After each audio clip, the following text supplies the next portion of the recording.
సంకష్టహర చతుర్థి ఈరోజు మహాశక్తి గణపతి యొక్క దివ్య దర్శనం జగిత్యాల ప్రాంగణంలోని దరూర్ క్యాంప్ అని మా మంత్రి వాస్తవ్యులు కన్య నారాయణ దంపతులు వాణిశ్రీ గారు వీరు మరి అర్చకులుగా ఇక్కడ కొన్ని సంవత్సరాల నుంచి చేస్తూ ఉన్నారు. ఈ యొక్క గణపతి విశిష్టత మరి వారి నోటి నుంచే తెలుసుకుందాం. మహారాజ్ చెప్పండి, ఈ గణపతి గురించి మీ నోటితోటే అందరు కూడా విని తరిస్తారు. అశ్వత్థ నారాయణ వృక్ష సహిత శక్తి గణపతి అని ఈ యొక్క గణపతిని పిలువబడుతున్నది. 18 సంవత్సరాల క్రితమే ఇక్కడ దరూర్ క్యాంపులో ఇరిగేషన్ డిపార్ట్మెంట్లో మంత్రి వాళ్ళు కూడా చాలామంది ఇక్కడ ఉన్నారు. పెద్ద పెద్ద పదవిలో కూడా ఉండి కూడా రిటైర్మెంట్ అయ్యి వెళ్ళిపోయినారు. వారు ఇక్కడ ఉన్నప్పటి నుంచి ఈ యొక్క శక్తి విఘ్నేశ్వరుడు ఉండడం జరిగింది. అయితే చెప్పాలంటే వారు ఉన్నప్పుడే ఈ గణపతిని చిన్నగా స్థాపించుకొని అంచెంచెలుగా ఆ యొక్క విఘ్నేశ్వరుడు ఆ శక్తితో ఎదుగుతూ భక్తులను అలరారుస్తూ నేటికి కూడా చాలా కోరికలు తీరుస్తున్నాడు. అంటే అశ్వత్థ నారాయణ వృక్ష సహిత శక్తి గణపతి అని ఈ గణపతిని పిలుస్తారు. కాబట్టి ఇక్కడ అశ్వత్థ నారాయణ వృక్షం అంటే ఈ రావి చెట్టుకు కళ్యాణమైంది కాబట్టి మనం కామ్యాలు ఎటువంటి కామ్యాలు ఉన్నా కానీ కూడా ఈ యొక్క గుడికి వచ్చి మనం ఆ యొక్క గణపతి చెవులో చెప్పుకొని మనం కోరిక చెప్పుకొని ఆ అశ్వత్థ నారాయణ వృక్ష బంధనం చేసినట్టయితే ఎటువంటిది కానీ ఉద్యోగం కానీ వివాహం కానీ సంతానం కానీ ఎటువంటి కామ్యం ఈ కామ్యం ఆ కామ్యం అని మనిషికి ఏ కామ్యం ఏ కోరిక ఉన్నా కూడా ఆ కోరిక సఫలీకృతం అవుతుందని మనం చెప్పడం కాదు, భక్తులు గుడికి వచ్చి చెప్తున్నారు. అలా ఈ యొక్క శక్తి విఘ్నేశ్వర గణపతి ఇప్పటి వరకు కూడా ఆ యొక్క కోరికలతో భక్తులను నెరవేరుస్తున్నాడు. కాబట్టి అతనికి ఇంత శక్తి రావడం జరిగింది. తర్వాత విదేశాల్లో ఉన్నటువంటి వారు కూడా ఈ యొక్క అక్కడ ఏమైనా వాళ్ళ ప్రాబ్లం ఉంటే కూడా వాళ్ళ యొక్క నక్షత్ర పరంగా మనకు పంపినట్టయితే చాలా మనకు నేను ఇక్కడ అశ్వత్థ నారాయణ వృక్ష బంధనం నా చేతులతోనే కట్టినా కానీ కూడా అక్కడ వాళ్ళకి ఎటువంటి అయినా విదేశంలో ఉన్నటువంటి వారికి కూడా ఈ యొక్క వీసాలు కానీ తర్వాత అక్కడ H1 కానీ కూడా కొన్ని ఎన్నో మా జగిత్యాల చాలా మంది కొమ్మట్లకే ఈ యొక్క చాలా జరిగిన సందర్భాలు ఎన్నో ఉన్నాయి.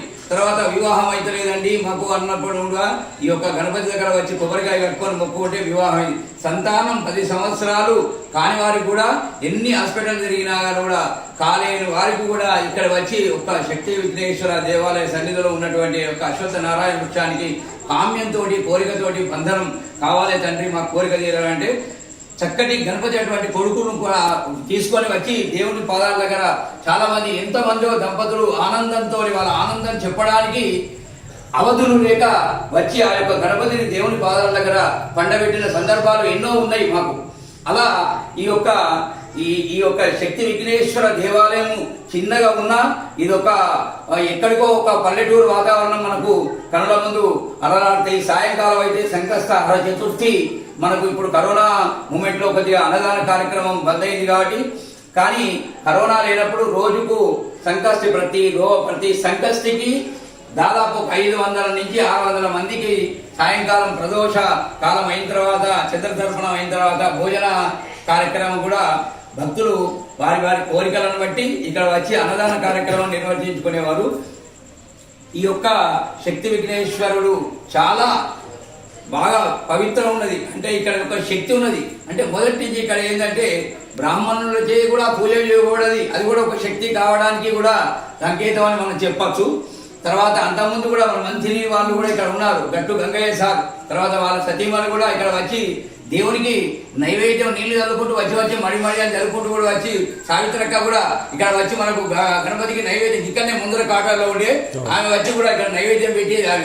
అప్పుడు మేము ఇక్కడ ఉన్నప్పుడు కూడా ఆమె చెప్పింది. తర్వాత ఇక్కడ మా పక్కపడి కాటాలో మార్పక సత్యనారాయణ సార్ ఉండే, మన మా అన్నయ్య కన్నపురుషోత్తమ సార్ కూడా ఇక్కడ ఉండే. వీళ్ళందరూ తర్వాత ముందర పాపిట్ల కృష్ణయ్య వారు ఉండే.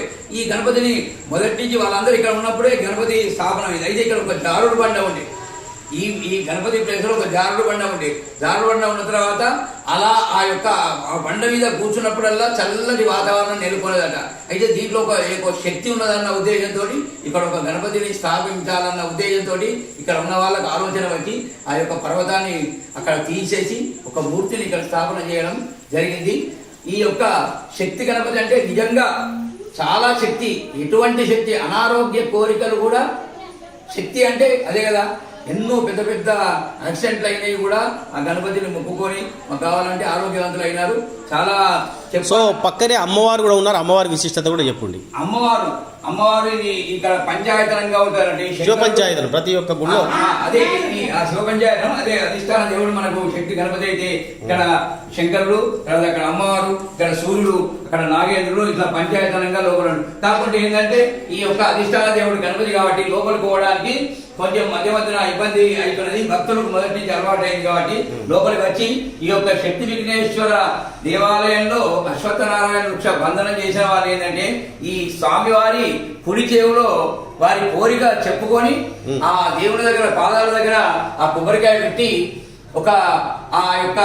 ఆ బలంతో తారాబలం చెప్పుకొని, ఆ నక్షత్ర పరంగా తారాబలం చెప్పుకొని, ఆ రోజు ఏం పడుతున్నది వారి తారాబలం మంచిగా ఉందా లేదా అలా చెప్పుకొని ఆ రోజు పడనట్టయితే మళ్ళా ద్వితీయ రోజు తృతీయ రోజు ఆ యొక్క దేవుని దగ్గర పాదాల దగ్గర పెట్టి, ఇప్పుడు కరోనా వచ్చినప్పటికీ అట్లా కడుతున్నాడు. అలా కడుతుంటే కూడా చాలా సక్సెస్ అయిన కార్యక్రమం. ఇంకా అంతకన్నా కూడా ఎక్కువ సక్సెస్ అయిన సందర్భాలు ఎన్నో ఉన్నాయి. రీసెంట్ కూడా మొన్న కూడా వచ్చి కూడా చెప్పారు. మొన్న రీసెంట్లీ ఒకటి అమెరికాది అక్కడికి ఫోన్ చేసి అయ్యగారు మీరు కొబ్బరికాయ కట్టారు, మాకు పని అయింది అని చెప్పడం జరిగింది. భక్తులకు అవుతున్నది కనుక చెప్తున్నారు వాళ్ళు, దాంట్లో ఎటువంటి సందేహం లేదు. కానీ పవిత్రం అందరూ ఈ యొక్క శక్తి విఘ్నేశ్వర దేవాలయం కట్టి తరించుకొని ఆ యొక్క శక్తి విఘ్నేశ్వర స్వామి కృపకు పాత్రలు కావాలని నేను కోరుతున్నాను. అంతా స్వామి వారి దయ. ధన్యవాదాలు. సర్వే జన సుఖినో భవంతు, సమస్త సమంగళాని భవంతు, నిత్యం శ్రేయస్సు, నిత్యమంగళాని భవంతు.